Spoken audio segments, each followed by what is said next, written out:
Hurmatli kuzatuvchilarimiz, Lyuks avto bilasizlar, har doim antikvarniy mashinalar sizlar uchun topib bekkab qo'yadi. O'tgan safargi Tiko'mizni shov-shuv olib ketadi. Dubayga sotdik 9000 dollarga. Navbatdagi Tiko'miz 2003-yilda ishlab chiqarilgan. Bu prostoy emas, lyuks bo'ladi. O'tgan safar sotilganimiz prostoy edi bu. Lyuks bo'ladi, 500 kors bo'ladi. Mashinamiz 2003-yildan beri bir ega hisob ma'lumotnoma salondan olinib, oldinda oldi-sotdi bo'lmagan. Hurmatli kuzatuvchilarimiz, faqat ko'na nomerdan toza nomer almashlangan.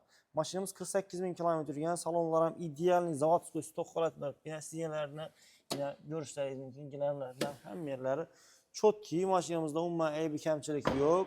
48000 kilometr yurgan, 2003-yildan beri bir ega, oldi-sotdi o'tmagan, oldinda bemalol kelib ko'rib tekshirib olishlaringiz mumkin mashinamizni. Mashinamiz narxini Lyuks avtoda 7000 dollarga qo'yib beramiz. Bemalol kelib, savdolashib, sizlar halol to'lov asosida xarid qilishlaringiz mumkin. O'zlaringiz mashinalar bo'lsa, trading asosida hisoblab olamiz. Hammangizni Lyuks avtoda kutib qolamiz. Antikvar zo'r mashinalar kerak bo'lsa, kelaverasizlar.